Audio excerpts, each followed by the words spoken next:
Stein was escorted off the property at the presidential debate at Hofstra University campus. And I know everyone's saying that she's crazy and she's a lunatic, and again, I know you think she's crazy, and you might be right. She may be crazy, but it may just be a lunatic that I'm looking for. You're listening to the River's Edge Radio Network. I am Brian Crawford at the Millville Studios, powered by NJL WebTech, riversedgepgh.com. Honest, practical, and affordable. Go to njlwebtech.com for all of your web servicing needs. I'm actually thinking about Jill Stein. And I know people are looking at me like I'm crazy, especially people who know me and know my background. For those of you who don't know, I used to be a local councilman out of my hometown, and I worked for the House Republican Caucus here in the Commonwealth of Pennsylvania. So you must be thinking, how in the hell is he considering Jill Stein? Well, I can tell you, this is how. The lady constantly is getting herself into situations where she could be arrested and has been charged with crimes, and you think, well, you want somebody who was charged with crimes to be a president? Well, at least then you know she believes in whatever the hell she's saying. And I think that is a vast improvement to the rubbish that has been shoved down our throats every year. And a good example of this was just the other night, Monday, at the debate, where Hillary Clinton completely flip-flopped on the Trans-Pacific Partnership.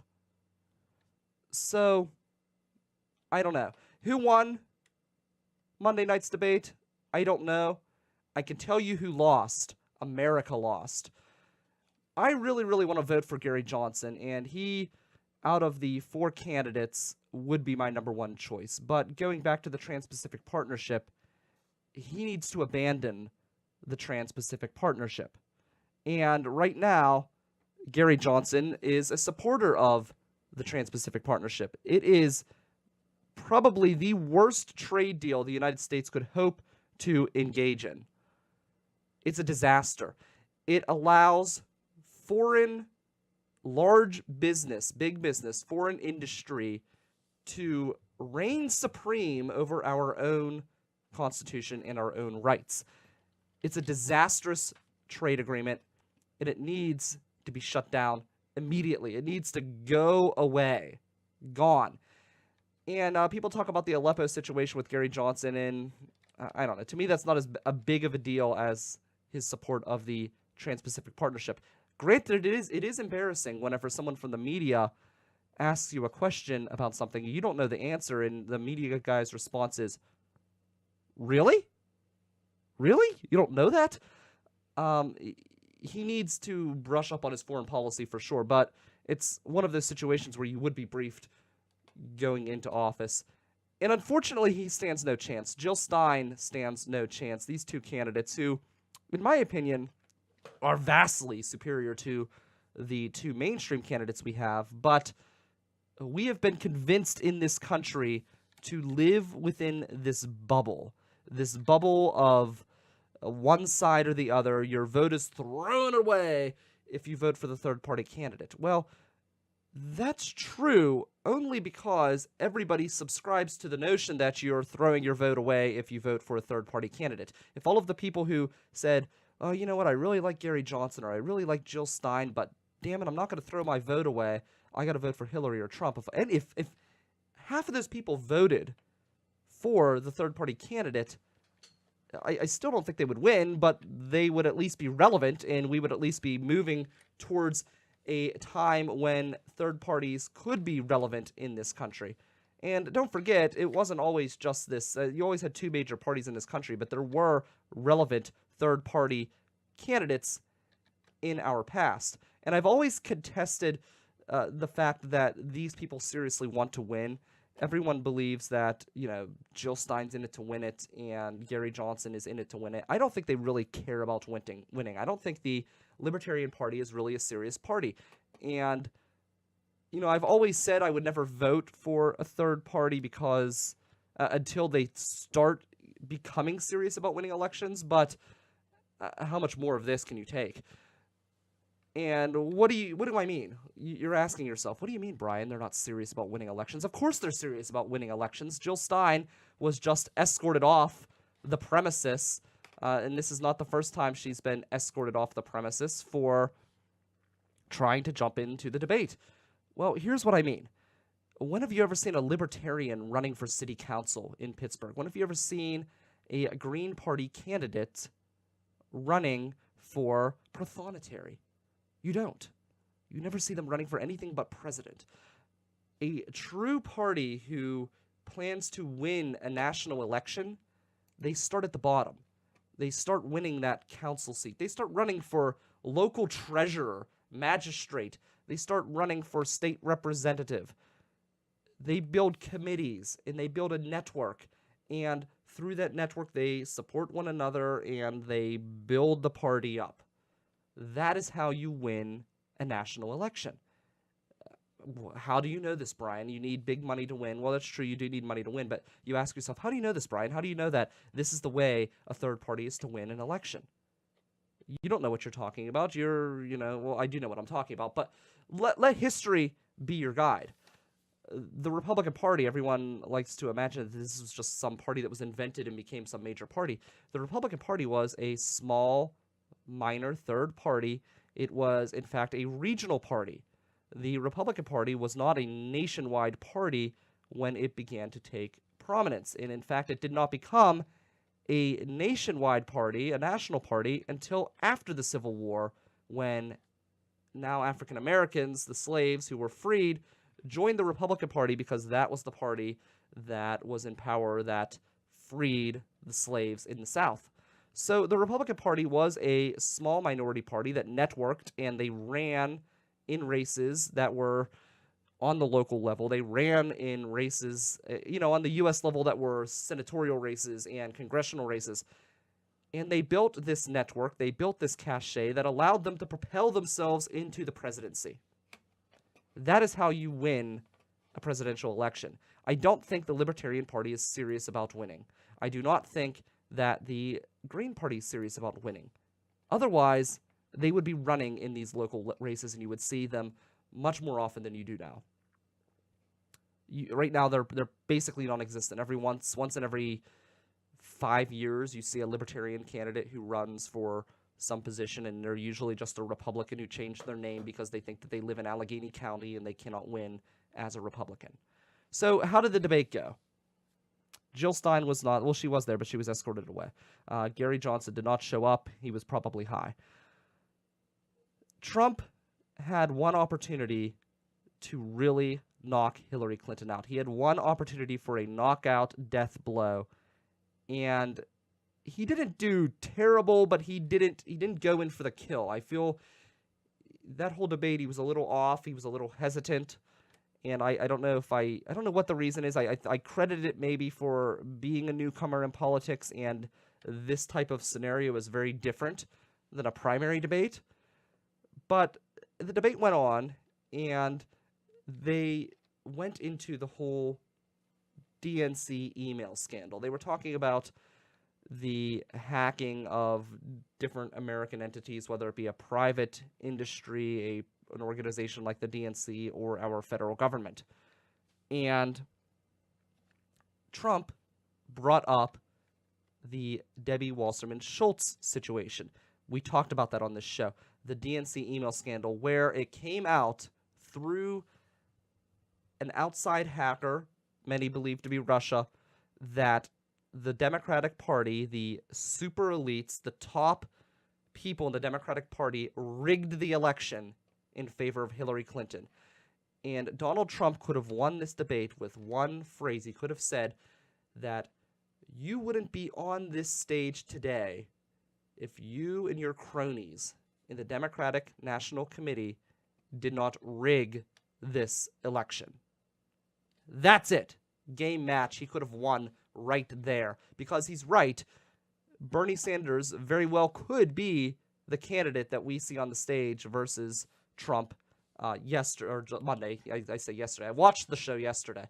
By the way, I was at the Acoustic Cafe during the show, and to show you how big this debate was as far as people's attention, it was definitely the biggest event on Monday night. The Acoustic Cafe was barren.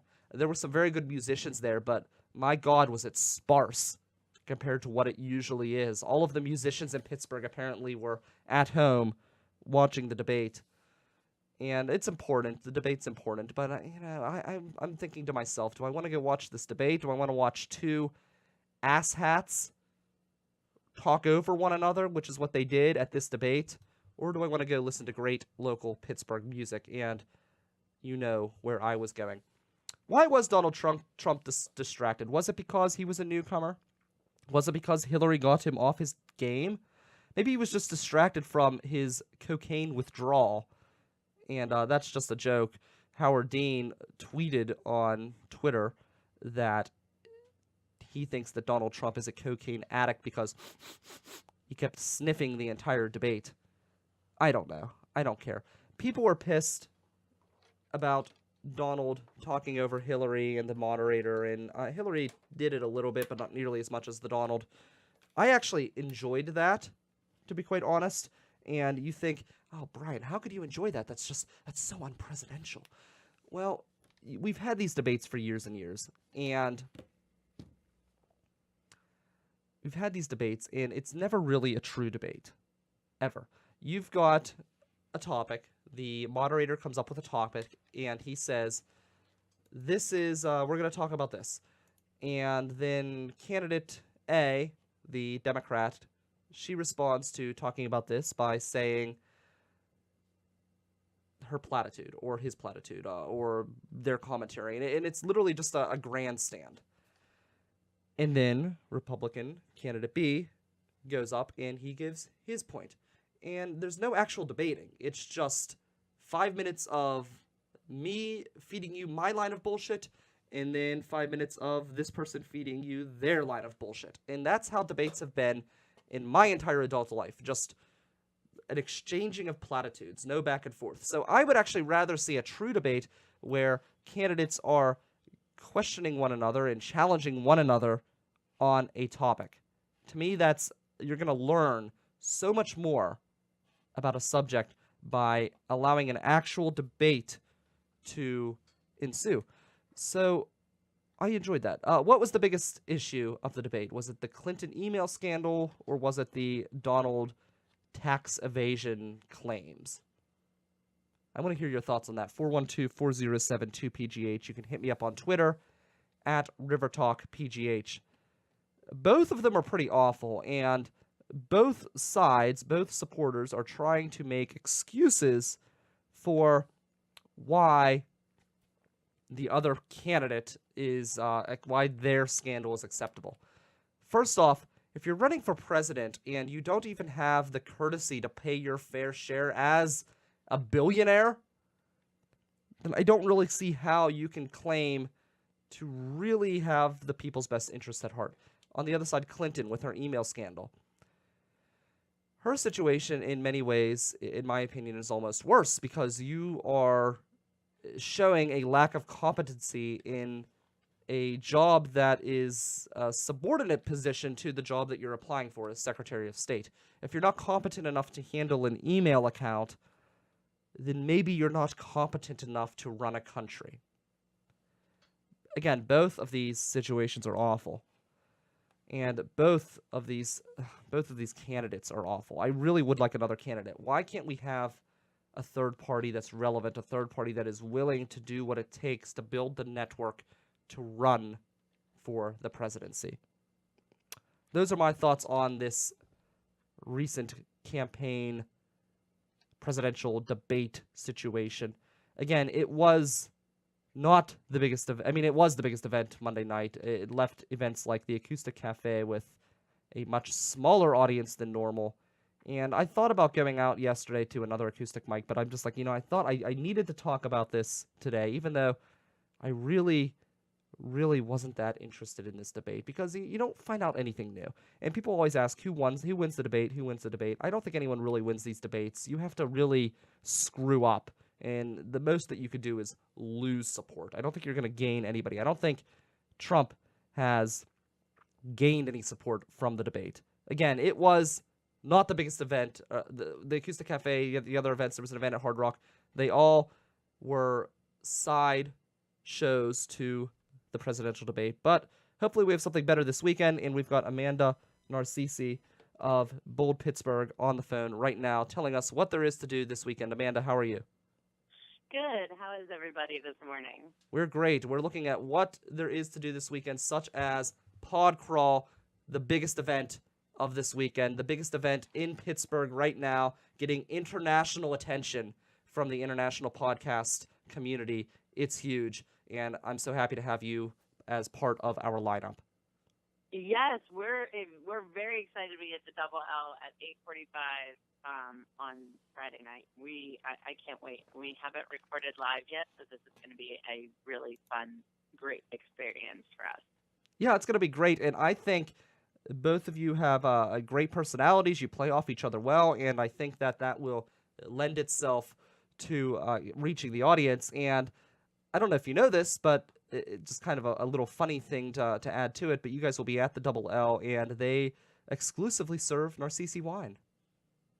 That's awesome. That's awesome.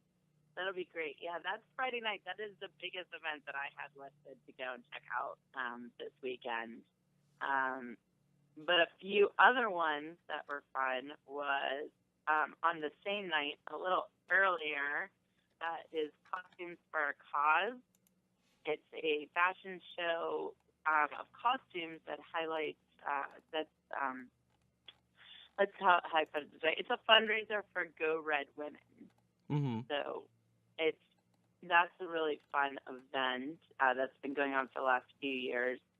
This weekend also is the last weekend of September, so it is the last weekend for Wiggles Crafting and Drinking. This is at the distillery. It is Mobiles and Manhattans this weekend.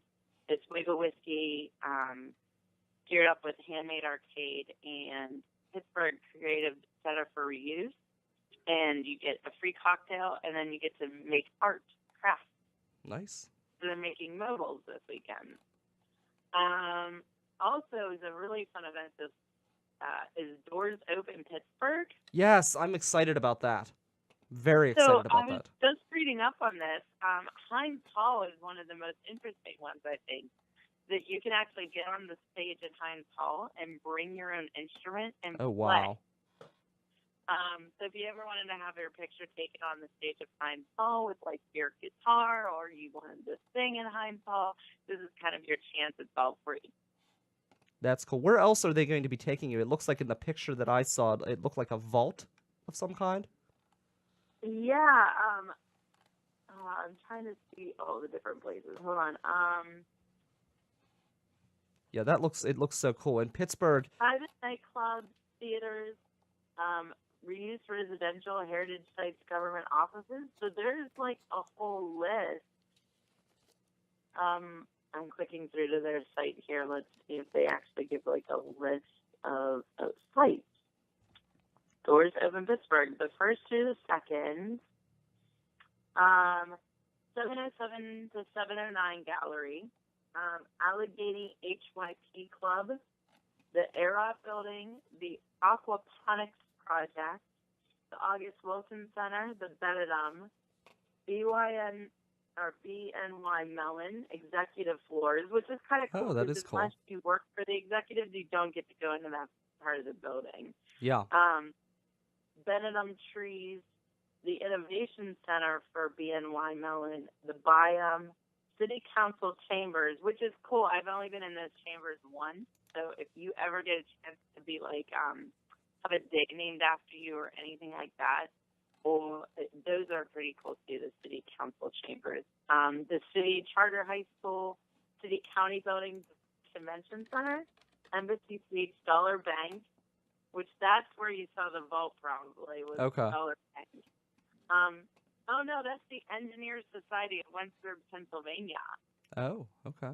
That's the vault, so that's pretty cool.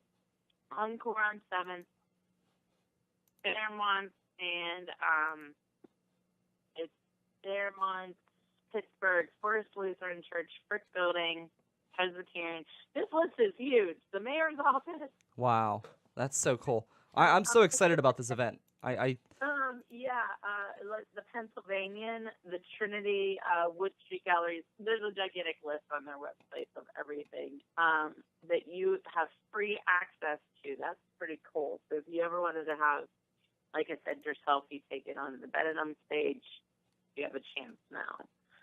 Also, being the last weekend in September, of course, we're all sad for the warm weather to end. I know. I'm depressed. Devastated about this. I'm such a summer girl. However, I am excited for Halloween season. Why can't Halloween just be in the summer? Why can't we just have summer all year round and still have some of these cool holidays? And, there's people in California, like Florida, they get to go to places like, haunted houses in 90-degree weather. So, really, I wanted to give a little shout out because I went to go do this last weekend and had a blast. Give a shot to the Imaginarium. Okay. It is out in Harmer. It is a escape room meet. It was also made by Bricolage and Scare House. Mm-hmm. So it is like escape room meets Scare House. You have like creepy, the lighting is creepy, all this stuff. And it's more psychological creepy. It's not like zombies chained to the wall or rapping at the doors or anything like that. It's psychological. So there's nothing too scary. So you won't go. I mean, there were points where we like jumped and screamed because you moved something and the lights all of a sudden shut off or something like that. But it wasn't like something where somebody was coming at you or anything like that. But we had a blast. So in the Imaginarium, you can buy tickets online. You have an hour to get out of the room. Okay. So it's pretty neat. I really like that. And, of course, Scare House is already open. So yes, little shout-out to them. Big friends of ours, sure. House. Yes. And, of course, the only good part to summer ending is the fact that it's harvest season. So go check out a local farm. I know most of them opened up for pumpkin picking this weekend or last weekend. And apple picking, blueberry picking, all of that, hay rides, stuff like that. So go check out a local farm for fresh vegetables and fruit. Sounds good. What's that? And that's about it. That's about it? All right. Well, we've got more from you on Friday. I'm very excited. I think it's going to be a good time, a good event. It's definitely... It's the biggest buzz right now in the city. People are sharing it everywhere. All of the bars are behind us. They've got drink specials. I know at the Double L, they'll be giving away some gifts as well for people who show up. So it's going to be a good time. And again, this is breaking the internet all over. People, the International Podcast Association is resharing it. Everybody's sharing it. It's going to be a big event. It's going to be, in the words of Donald Trump, it's going to be huge. So you've got to come out. All right, Amanda. All right. Thank you very much. I look forward to seeing you Friday. Everybody have a great weekend. It's Amanda Narcisi. Up next, we're going to tell you a weird news story. It actually took place in North Versailles last year, but it's relevant to politics, which is kind of our theme for the day on the heels of the debate. And it's also it's relevant to this area. I think it's interesting, and we're going to talk about that next here on the River's Edge.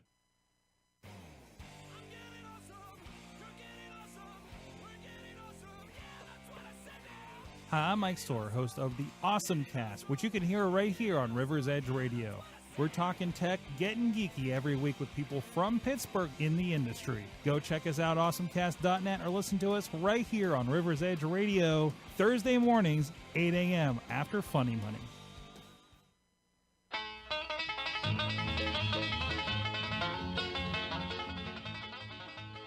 So, talk about throwing your vote away. One guy probably agrees with you, and given the choices we get every year, I can understand almost his job's an important job, but I can understand why he maybe wouldn't take it as seriously. A judge of elections was arrested, and this took place last year in North Versailles after several hours after he'd failed to show up for the opening of polls on election day and caused voting to be delayed in Allegheny County in North Versailles. And he was out driving around out on his side job, and he was out as a jitney driver. So basically the underground Uber in Pittsburgh. This guy was involved in that. The article from WTAE, it says, satellite technology helped investigators to find Darren Farmer in Swissvale shortly before noon. Sheriff deputies said he was driving his wife's car with 2 passengers who claimed they paid him for a jitney ride from Edgewood Town Center. Deputies recovered a case that contained all of the missing voting equipment and materials, which consisted of electronic devices, special ballots, absentee ballots, and books and binders of the precinct registered voters, according to the sheriff's office. And the gentleman was taken into custody, and the other 2 adults were released from the scene.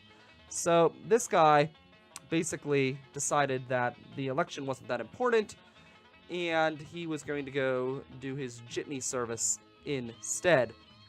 And that's a pretty serious crime, but if you think about it, we had Barack Obama. Oh, was this last year? So no, last year was actually mostly local elections and things like that. So it was a little bit more of an important year. If it was, it sounds crazy. If it's a presidential election year, it's kind of like no matter who you vote for, you're screwed.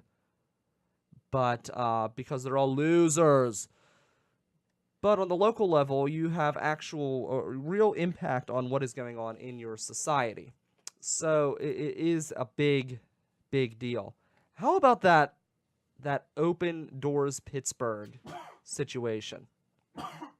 I am so thrilled about this. As you know, with my show, The Culture Cruise, which I'm going to release, I think, a little bit early, a little bit ahead of the month, just because of the pod crawl and everything going on. This is how my week's going to play out. I've got a show today. Tomorrow, I'm going to be a guest on Football on High Heels again. Friday morning show. Friday evening pod crawl event. I have a show there. Saturday, a show with Jay Cooper. And I have no idea what my work schedule is at this point. So it's going to be an interesting weekend. And who knows, maybe I'll just blow off pod crawl and go drive jitney and make a few extra bucks myself. No, I'll be there. It'll be a good time. You should be there too. It is going to be the biggest event in the city on September 30th, and there are a million events on September 30th. I don't know why. Everybody in the city has decided to have their event the same exact time as pod crawl, but pod crawl was the only event in Pittsburgh getting an international buzz. So it is the event to check out. You would be crazy, crazy, crazy, crazy if you missed it. This Open Doors thing, though, I cannot wait. I'm so excited. Just the list of places. It's going to be 39 locations downtown. And as you know, if you're a longtime listener of this show, I have been to a lot of these places with my previous employer. And I've been inside all of the greatest places in Pittsburgh. I've been throughout the Duquesne Club. I've seen it all. I've done it all. It's awesome. And I am excited to explore some of these places which I haven't been to, such as on stage at Heinz Hall. I've never been there. I have been on stage at the Benedum Center, though. And that was very cool in and of itself. But just some really awesome places. And some of the places that Amanda had mentioned, I can tell you that I have been to some of them. And they're definitely worth seeing. Let me see if I can find a list of places. You can see if there's any of these places that I have been to, if anything pops out at me. Let's see. The Benedum Center. Yeah, I was there. The Benedum Center, it's an interesting situation. I actually was on stage at the Benedum Center because they must have known I was a celebrity when I was young, and they wanted to take advantage of that. No, I was in the high school band, and Jeff Goldblum had come to Pittsburgh to perform at the Benedum Center for the Music Man. And my band director knew somebody who had worked with the CLO in Pittsburgh, and he was able to get our band to be the band in the closing credits at the Music Man. And I was awarded one of the first opportunities to take part in that group of musicians to perform there because I had volunteered at another project. So, yes, I was on stage with Jeff Goldblum at the Benedum Center. It was a really cool experience. Definitely a lot of fun. The executive floors at BNY Mellon, I've been there. Very cool. Benedum Trees, beautiful, beautiful old building there. I love the lobby. I love that place, so check that out. The executive floors, by the way, of BNY Mellon. BNY Mellon, I think, is the nicest of the new I say new in quotes, skyscrapers in the city as far as a lobby goes. I think PPG Place is definitely the most beautiful aesthetically on the outside. But BNY Mellon, if you go in there, it's almost like a little shopping mall. I guess Fifth Avenue Place is pretty nice too. U.S. Steel Tower is not a very nice building on the inside, in my opinion. But go check it out if you want. I just am very unimpressed for the tallest building in Pittsburgh. I think they have the most unimpressive lobby. City Council chambers, that would be cool. But then you can always go see that. The City County building, that's beautiful. I've been in there. Trying to see if there's anything else in here that really strikes me as fascinating. I'm very excited to see this Engineer Society of Western Pennsylvania.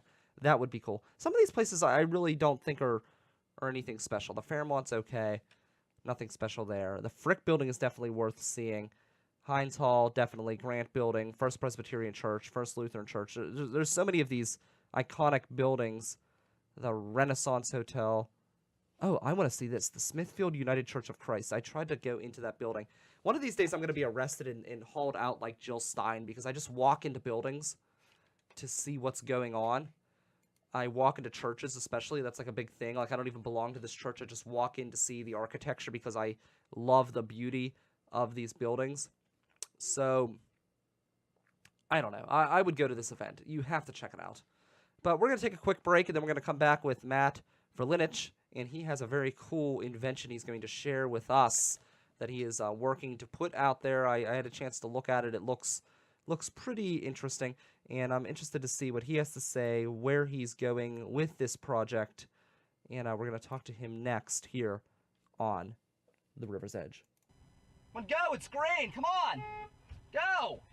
God damn it, Brian. You need to calm down Yeah, with I'm the road sick of rage. these people, these assholes. It's the road rage, man. You gotta calm down on the road rage. Well, I want to get to where we're going. We have a lot of great stuff coming up. We're going to Falling Water, Bicycle heaven. the Mattress Factory, Tuck knob. Trundle Manor. All right, which way do I go? Which way do I go? Come on, right, come on. Right. Too late now. Right, come on. Well, too late now. You know, I gotta keep going. I'm not gonna sit here like some asshole. Oh, come on, man. All right, you're listening to the Culture Cruise. You can find us at riversedgepgh.com. Your local Pittsburgh area museum podcast. Yes, riversedgepgh.com, and come take a ride with us. We're going to Torrid Mine next on the Culture Cruise. Real excited about that. That was an awesome experience to be able to go inside of an actual mine, and it's something that you definitely want to check out yourself. Speaking of checking things out, we have Matt Verlinich with us right now. Hello. Hey, Brian. Hi. Thanks for having me. Absolutely. How are you today? I'm doing very well. Yeah, we're happy to have you. I'm excited to talk about this event, or this item on the rocks, which you are putting out, and you can find that information at clearice.rocks. But tell me a little bit about your project. So it is basically the next generation in ice cube trays. You fill this thing up with water, put it in your freezer, and when you pull it out, you push the ice cubes out just like a normal ice cube tray, but they're perfectly clear, like the kind that you would get in a high-end cocktail bar or like they use on liquor commercials, but you can do it at home. So, what's different about it? What's different about, like, obviously it's clear, which makes it look cooler, but what else does it do that aids the customer? So through the unidirectional freezing process, it freezes in one direction rather than from the outside in. It actually forces out impurities into the bottom below the mold. So the ice cubes themselves are more dense, so they last longer, and there's less impurities in it, so it makes the cocktail taste better. Like if you think, so it actually affects the taste. yeah, if you think about that freezer smell, like then you have something left in the back of your freezer for too long, kind of gets stale and funky. Well, that air is trapped in the clouds in this cloudy center of normal, like, freezer ice. And so as that melts, it bubbles through your drink, and you get that smell and taste as you drink it. One thing I think was kind of cool about it was looking at it. Not only can you do ice cubes, but you can do spheres as well. Yes. So that was one thing that I really wanted to make sure that I did in the design of this apparatus, was to make it as versatile as possible. Mm-hmm. So we launched with 2-inch cubes and 2-inch spheres, but because we hit our goal last week, we announced stretch goals. So if we double our original goal, we actually put out a survey for our backers, people who've bought our product, to propose and vote on the next tray design. And I was actually just checking how the voting is going right now. We launched it this morning, and it looks like pyramids Oh, are really? winning, which That that would was be- really what was surprising. what were the options? Pyramids and Oh, we had like 10 different things. So Okay. bigger spheres, smaller cubes, smaller spheres, diamonds, soccer balls, pyramids, and a few other things. I feel like the spheres themselves, like if you put that in a drink, that would just like kind of make you look like you're the, I don't know, the hobnob of town. Like the, you know, it just seems like it's more, it has a more sophisticated look to it. I'm looking at, you know, the pictures I've been able to look through it here. It just kind of, I don't know, it makes you look like if you had a party and you had, you know, these sphered cubes, or not sphered cubes, sphered ice. Yeah. I don't want to say ice cubes because they're not cubes anymore, but ice spheres. I know, I struggled with that too. I'm like, how do we talk about this? You know, Yeah. just clear ice shapes. Yeah, I love the spheres because the thing that I really like personally, the reason why I like it is because it's so clear that people just don't even understand it. We were actually doing a photo shoot at a bar last night, and all these people were looking on, and I could hear them talking about, those are fake. No, those aren't real. Why? They're fake. Wait, no. And then another guy's like, no, they're melting. Look, that's real. And the reason is just because it plays with the light so much. So the two things that are cool about it is the curved shapes, like on a sphere, create like a magnifying lens, which Okay. is something people don't expect or That makes sense. see. I didn't think of that. Yeah. So that's really cool. And then the sharp edges are really cool too, like on cubes, because they refract the light like a diamond. Now, I know, like, here's one thing that I was thinking as soon as I saw this, and I saw, you know, the clear look of it, which obviously looks cool, but have you ever thought about, like, marketing, like, a glass with a light at the bottom of it and having the light shine through the cubes? Because I feel like that would be really kind of a cool effect. That's a really good idea. I hadn't actually thought about that. We have a bunch of pictures of, like, setting the glass on top of stuff. Yeah. Like, I should do that actually with the River's Edge logo. Yeah, there we go. But which is cool. But I hadn't thought about a lighted glass. That's a good idea. Yeah, I feel like it would just, like, it would shine through the glass, and with the clear effect, it would have, like, a different look to it. Absolutely, especially with the cubes, because the cubes will sit perfectly flat on the bottom, and then if you don't fill it up enough that it floats off the bottom, it's just a window straight through the glass. It's Okay. pretty cool. That is cool. So, one of the things that you could do with this device, and it's a square device, is you can actually make one huge cube as well. Correct? Yes, and I was actually at Thrival this past weekend, just showing it off to people at the event, and that was something that I didn't even really think of, but people were really blown away by that. And it is What would really be the purpose of that? What would be the purpose of having a giant ice cube? so that's what's cool. Like, you could use the giant ice cube for like a punch bowl, Oh, which okay. is the most straightforward one. Yeah, I never thought of that. That makes sense. You can also do like most of the bars in Pittsburgh, the fancy cocktail bars that have clear ice in their cocktails, they'll buy big blocks like that, and then they pay a bartender to chop it up. Okay. So you could play around with chopping it up, and then you get more of like a rough, like old school look to it. Or you could cut it with like a Dremel or a router, so you could practice your own ice sculpting, or you could shape it into an ice luge. Well, you mentioned the punch bowl, and I got to thinking, would you be able to kind of curve an inside like arch into the giant ice cube, and like maybe on like a summer day and you're having a party, actually having like that as your actual bowl? Yeah, Would that be kind of like something, or would that kind of be stupid because it would melt? it could be a fun game. You have to drink all the punch before it melts through. Yeah. If you Yeah, you could. spike it enough, though, that could work. Oh yeah, you could totally do that. That reminds me too. That was another one of the suggestions on there was shot glasses. Okay. Yeah, that's a So- clever idea. Perfectly clear shot glasses. So you could pretty much do anything with this if you get the right trays. Is that correct? Exactly, and that's from my background as like a mechanical engineer and working in prototyping. Like, that's what I love about it, is that I can very quickly and easily develop new trays and respond to customer feedback and demand. And that's why crowdfunding is such a cool platform, because it's not like these people are not just buying a product, like they're becoming part of starting this brand new business. how has that been going? The crowdfunding. I know you guys have been using that to try to jumpstart the business. Are you using Kickstarter or Indiegogo? What are you? We're using Indiegogo, and it's gone really well. We actually got featured in their newsletter. Nice. So that went out, and for a little while we were trending there on the front page. It's slowed down now because we're entering like the center of the campaign, but we're expecting it to pick back up again. And so, but we met our goal within 7 days or 10 days of the campaign launching. So actually, I think tomorrow is our halfway point. Okay, very cool. And how do you get something like that to get going? How do you get people excited and motivated to donate? So one of the ways that's really surprising actually is a lot of a successful crowdfunding campaign starts before the crowdfunding campaign. Oh, really? Mm-hmm. Because when you launch, there's no traffic to the website inherently. Okay. So what you have to do is you have to get a list of people who are excited and aware of it so that they could jump on right away and help start building momentum. And then it spreads through word of mouth. So we did a referral campaign online on our website where we basically, if you came and signed up for our mailing list, it gave you unique tracking like when you shared it. And then we could track how many people signed up on our mailing list as a result of you sharing it.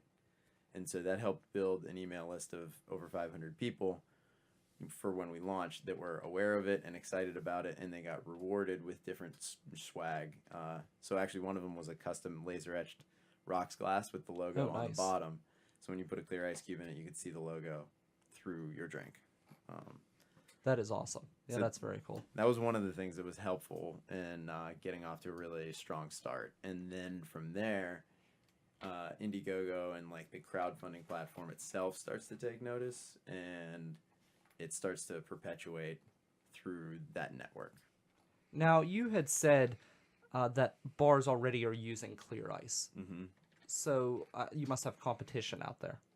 So yeah, there's competition in that there's dedicated machines that make clear ice, but they'll cost anywhere from $2,000 to $20,000 to make one particular shape. You said to $20,000. Mm-hmm.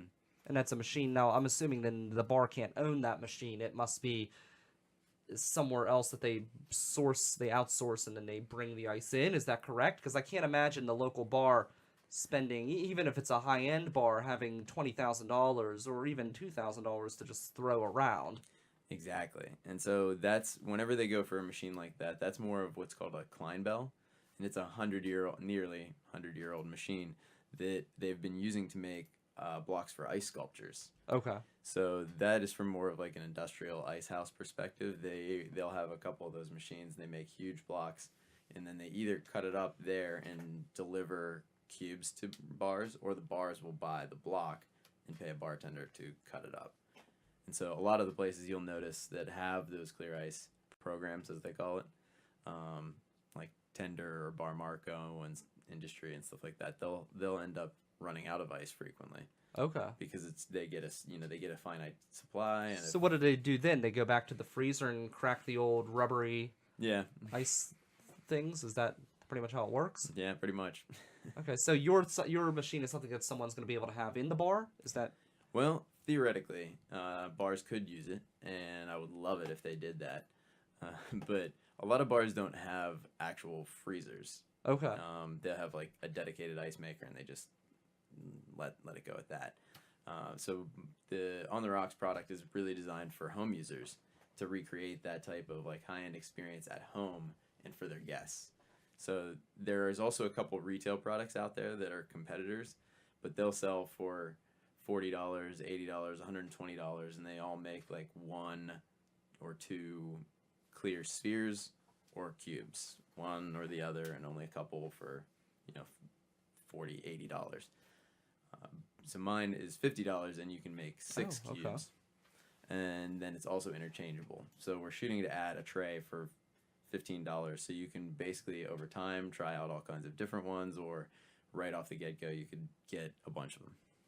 Yeah, that sounds interesting. And how quickly does it make these cubes? It takes 24 hours. 24 hours, okay. Mm-hmm. But once you make them, you could throw them in the freezer, so you could prepare exactly ahead of time. Yeah, so in a week's time, you can have 30 2-inch cubes, and people kind of underestimate the size of a 2-inch cube. Like it takes up pretty much the full, like a normal highball glass, and it'll last for 2 drinks. Well, how are you able to, not just you, but also your competitors, how are you able to do this so inexpensively when you've got these other machines that are like $20,000? How are you able to lower that price and make it affordable for people? So the really expensive machines use more complicated. They're standalone machines, so they have the full refrigeration cycle that they have to deal with. But then they also use pumps to circulate the water, and also to like purify it. So they spray purified water onto like a cold plate, and they grow it in one direction. Or in the case of the Kleinbell, they have just a big dedicated like freezer, and it freezes on the bottom, and the pump keeps the water circulating on top, so it grows up from the bottom. My machine is basically specially designed so that it's insulated and shaped that it freezes on top and then creates a natural convection current that circulates the water underneath, and it grows down from the top like an icicle. Okay. So this is something that anybody can have in their house, and one of the things that I like about it is I'm looking at the device itself, and it kind of has an artistic look to it itself. Now, is that something that you designed, or? That was actually, and I'm an engineer, so I appreciate the compliment, because I typically don't do well with the artistic side of things. And Well, it's very sleek looking. It's very modern looking, and I think that's something that's the type of thing that somebody wants in their kitchen. They're not going to want something that people are getting away from that old like toaster look where it just looks like a cheap toaster that you can buy. They kind of want something that's sleek or modern looking, and I look at this, and a lot of appliances nowadays are kind of going towards that black sleek look. It's either black or chrome or something like that, and this device seems to fit in with that new look. Yeah, thank you. It actually arose out of multiple iterations. I made so many different kinds of prototypes. And the original one was going to be just foam, but based on feedback that I got from my community and friends and family, we ended up going with this sleek, kind of very square, shiny look. Well, I think that's I think it's important, because you look at a Macintosh, for example, and in its early days, now people are starting to maybe they don't have the hold that they did as far as being so modern looking. I think other people are starting to catch on and get into that. But for a long time, you would get a Mac and they were considered prestigious. And I think part of that was because of the look at them. The glowing apple on the back and things like that. There was I think the look itself sold the product probably even more so than the actual software itself. I know when I was younger, I wanted a Mac because they always looked cool and they seemed cool, and that can really, that marketing style can really drive people to buying your product. So I think that is important. So I think that was a wise decision on your part. Thank you. So yeah. So what's next for you? What's next in the step to get this thing into the stores? Oh yeah. So next step is to, we still have 2 weeks left on the campaign, so we're gonna try to grow it as big as possible, add as many trays as possible, because that'll give us a lot of versatility. And the next step will then be to move straight into online sales and direct to customer distribution. And simultaneously with that, I will start approaching retailers, hopefully to get to a point where I believe I designed this with the intention of replacing the nearly 100-year-old ice cube tray. I feel like with something like this, there's so much potential with it. It's just got to permeate the culture, and then eventually I would love to see it on, the retail shelves of Target. But I think the first step would probably be QVC, something where it's more of like a visual demonstration, because people, like you said, don't understand why clear ice. Why does it matter? Ice is ice until they see it. Well, do you think also looking at maybe some specialty stores locally might be a way to try to get things out there as well? That's actually Get the something product out there. that's a great idea, and that's actually something that's on my list to do for the campaign, because there's really good deals on the campaign for buying like 5 of them at a time. Okay. Which is a great way for a small retailer locally to test the market and see if it's something that would sell in their store. What was the reaction at Thrival? You said you were able to show some people. People were People on the rocks there. blown away by it. They just like, what is this? where's my drink?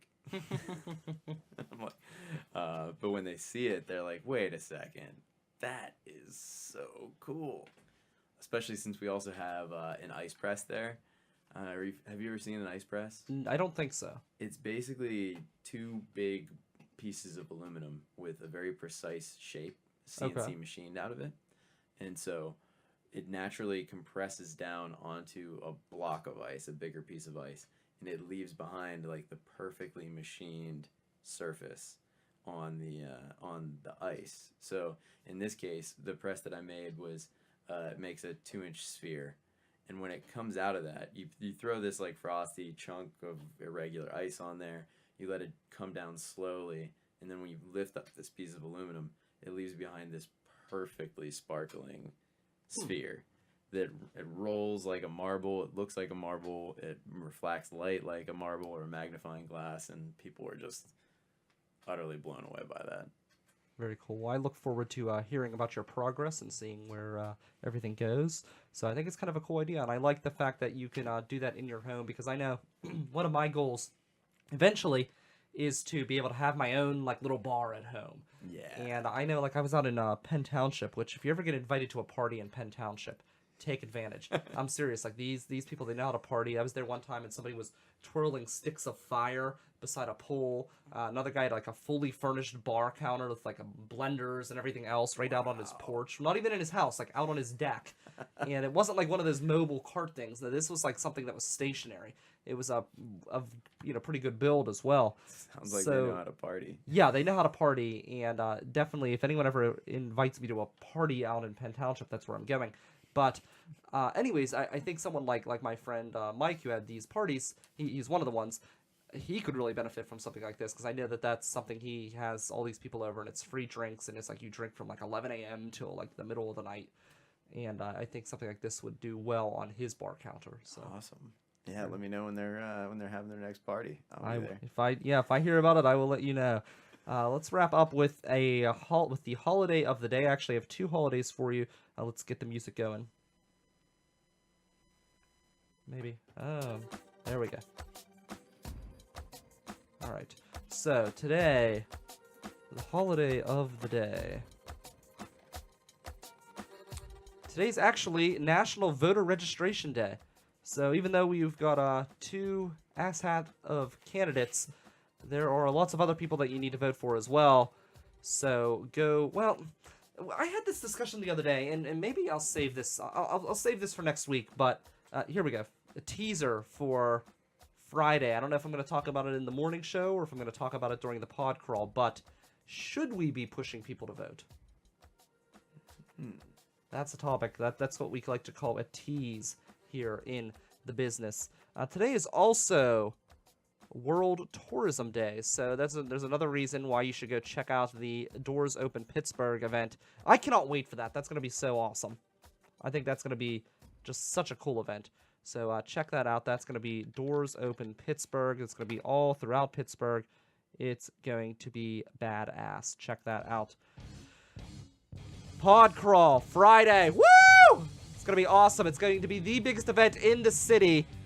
You can't miss it. We're going to have 3 shows from the River's Edge. We've also brought in the Epicast Network and Pittsburgh Podcast Network and Sorgatron Media. We're all joining forces to bring you the best entertainment in the Burgh at some of the best bars in the Burgh all throughout the Millville area. It's going to be awesome. I will be going head-to-head with Ian Insect and the Slive at the Double L Bar. And that's going to be, I believe, at 8 p.m. The whole thing starts off at 6. You cannot miss it. It's going to be 8 p.m. It's going to be awesome. Great times. Ian Insect, he seems to think that he is somehow going to bring his A game to my show. But you know, the best audience in radio, we will put that insect in his place. Time to squash the bug here on the River's Edge. It's going to be Friday night, part of Pod Crawl, starting at 6 p.m. at Cousins Lounge, ending late into the evening at Sidelights Bar and Grill. I'll see you Friday morning. Don't forget to check out Gike's Got Game Friday, and we'll have Awesomecast tomorrow, Thursday morning at 8 a.m. Until then, catch you Friday.